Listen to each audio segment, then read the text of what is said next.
Revenge films. My name is Catherine. I'm 31 years old. Just the other day, my divorce with my husband finally went through. I was married to my husband for just over 3 years, and throughout the time, we didn't have any children. At the time, I was approaching the age of 30, and I was starting to feel rushed about getting married. When I introduced Thomas to a mutual friend, I was in such a hurry to get married that I was dating him without looking into what kind of person he was too seriously. He was also looking for a partner to marry, and things moved quickly. 3 months later, we were already on a road to marriage and submitted our registration. However, even though we got married, I wasn't able to feel much love towards him, and vice versa. For that reason, I was feeling hesitant about having children with this person. But as life went on, by the time I realized, 3 years had already flown by. However, when I think back now, I am truly relieved that we didn't have any children together, and that's because the reason for our divorce was because my husband was cheating on me. When I found out that he was going behind my back and having a grand old time with a young woman from his company, I wanted to take him down and rip him to shreds. But because he was quick to admit the affair, when it came time for the divorce, I was fortunate that we didn't have to argue too much about the separation. The divorce went smoothly. My husband sincerely apologized his position, and he also paid the full settlement fee for me as well. However, at the time, there was only one thing that bothered me about the process of getting a divorce, and that was my mother-in-law's attitude.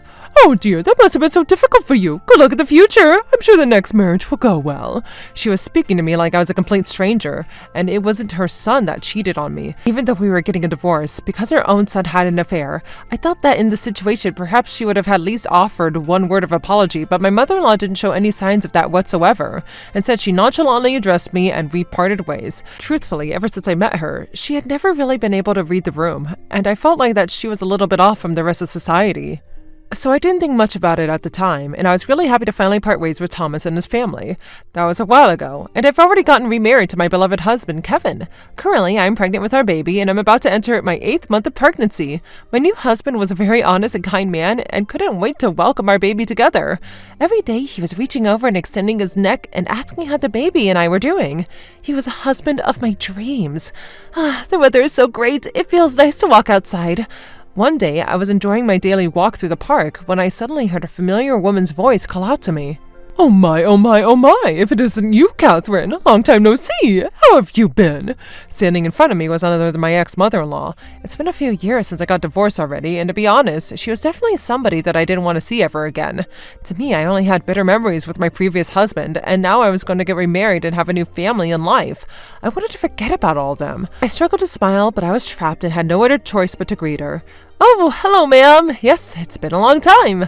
I did my best to at least seem polite with her, but I also tried to make my distance clear. But my former mother-in-law didn't seem to take note of that at all and kept talking. "Oh dear, what? A baby? Congratulations! When's the expected due date? Your stomach is quite large already, so I'm guessing it's pretty soon." "Oh yes, I guess it's not long from now." I didn't want to get too deep in the conversation, so I tried to hurry up and leave as soon as possible. But then my ex-mother-in-law said the most outrageous thing. "Well, I need to make sure I tell Thomas about this. Is it going to be a boy or a girl? This is so exciting. What should I name the baby?" When she said that, I honestly doubted my ears and couldn't believe what she said. "Huh? What do you mean, the name?" "Let's see. If it's a girl, let's name her Hannah. Because I was able to see you again on such a beautiful spring day with the flowers blooming. And Hana means flower in Japanese." What on earth is this woman saying? I'm so confused. I didn't understand why she was suddenly thinking about names for my child, and by the time the baby was going to be born, it was going to be summer already anyway. And yet she wanted to name the baby Hana. I didn't know how to react. Pardon me, but I'm already married to somebody else, and this baby is my child with my new husband. There's nothing to do with you and your son. I tried to say that a little bit more firmly, however, it did not seem to resonate with my former mother-in-law at all, and she simply laughed it off. "What are you saying? We were once family, so don't say something so cold after all these years. I'm really looking forward to seeing my first grandchild's face. I bet she's going to be all so cute." She was continuing saying the most outrageous things, and then from there, my ex-mother-in-law kept talking and talking without giving me any opportunity to interfere. "Once the baby is born, I'm sure you're going to struggle to find clothes for it. You know, because children grow so fast. Oh, I know, I have such a great idea. Why don't we get baby clothes for you? In that case, it'll make things much more financially easy for you too, wouldn't it? You know, back in the day, I used to go to sewing classes, so I'm pretty confident in my sewing skills. Even all my friends, whenever I show them my new creations, they always compliment me and tell me how good I am. This is perfect." I didn't even have a second in between my mother-in-law's babbling to say a word, and I started to get irritated with her. I'm sorry to say this, but the baby has nothing to do with you whatsoever.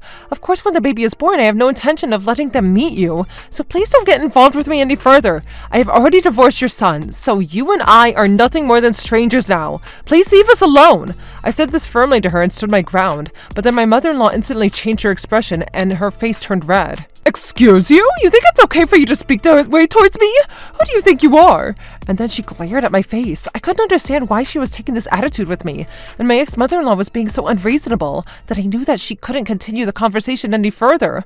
I'm sorry, but I'm in a rush, so I'm going to excuse myself now. And I turned around and hurried back home. What is this woman doing? I've always thought that she was strange ever since I first met her, but she doesn't seriously think that her son's divorced wife child is actually her own grandchild, when there's no biological relation or marital relation. That doesn't make any sense. Anyway, I hurried home, and when I got there, in order to tone down my anger, I decided to pour myself a cup of coffee and relax on the couch and calm down. However, in that moment, suddenly the doorbell rang to my house, and at that time, I opened the door without confirming who it was at the other side of it, and to this day, it was one of my biggest regrets in my life, because standing there in disbelief was my former mother-in-law.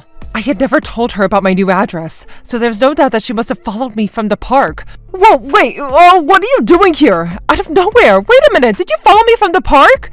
Oh my, what a beautiful place you're living in. It's so spacious, and I'm sure Hannah is going to be having such a great life here. If you have such a big space, it's probably going to be fine if you have one more, don't you think? There's plenty of space for 2 kids here. It's none of your business. What on earth do you want coming here? Well, don't you think it's normal to know what kind of house your grandchild is going to be growing up in? Why don't I go ahead and take a look? And she said that. She forcibly pushed past me and walked into my house. That's enough already. If you're going to go any further into my house, I'm going to sue you for trespassing. And then my former mother-in-law turned around and smiled as though she had won. Oh my, you're going to sue me? Are you sure about that? If you do something like that, then that's one more thing they're going to be embarrassed about here. And she laughed. Huh? What's that supposed to mean? Hoo-hoo, listen to this. Stephen has actually become an apprentice with a very, very prestigious politician. He knows a lot of brilliant lawyers as well, and so it'd be very easy for them to erase anything that you're trying to say against us. Stephen is actually Thomas's younger brother, but when I did the calculations, he should be around the same age as a college student right now. I don't remember hearing anything when he was in high school and wanting to become a politician, so I wonder when he started moving in that direction. That's what I told you, didn't I? And you don't know what that politician has quite an influence over the local police department as well. If you're not careful, you might become one of the targets. And you wouldn't like that, would you? So what do you say? The baby is going to be my grandchild, aren't they? When she was taking it this far, it was already a disaster. I immediately called my husband, and I had him come home immediately from work. However, that was when the unexpected happened. Oh, what the hell? If that's what you're gonna do, then I'm gonna do the same to you. Oh, hello? Yes, Stephen? Listen, come on. You need to go talk to your boss. Make sure that you put these people in their place. Sure. There's no need for you to hesitate whatsoever, because this woman is planning on hogging my grandchild all to herself. Stephen, was that your name? You're a college student, aren't you? Is it true that you are an apprentice with a politician? Actually, no. It's not true. Excuse me? When we asked Stephen for the details, it turns out that he was actually just doing some volunteer work for a local politician during the community election, and his mother has interpreted that to suit her agenda, and she made up a narrative that her son had become an apprentice to a politician. What are you saying? Didn't you say that you had some strong lawyers that are on your side? I never said a word about anything like that! What are you talking about? You're embarrassing me! Huh.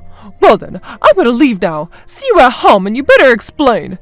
Without any word of an apology, I was extremely irritated by my ex-mother-in-law's attitude, but that was when my husband opened his mouth. Excuse me, ma'am. Do you think that you can just go home without a word? What? Law Article 130, illegal trespassing of a private residence, can result in a prison sentence of less than 3 years, or a fine under $1,000. What? Prison sentence, huh? What are you talking about? Listen, my husband is currently a practicing lawyer, and so this is a very quick conversation for us to have. What? You never told me that? How was I supposed to know? On top of that, Law Article 222, threatening, can result in a prison sentence of under 2 years, or a fine of up to $3,000. Oh dear, again? Law Article 261, the destruction of private property, can result in a prison sentence of a minimum of 3 years or a fine of up to $3,000. Shut up! That's enough! And in the end, my ex-mother-in-law started to throw a tantrum in our house, and we were no longer able to contain her, and so we ended up contacting the police and had her taken away by them.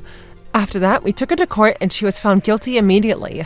Not only was she heavily scolded by her family, she also became the talk of the neighborhood, and it seems that she's having to stay at home to avoid everybody's glares towards her. I think she got what she deserved. How was today's video? If you enjoyed it, please subscribe, like, and leave a comment. Stay tuned for more.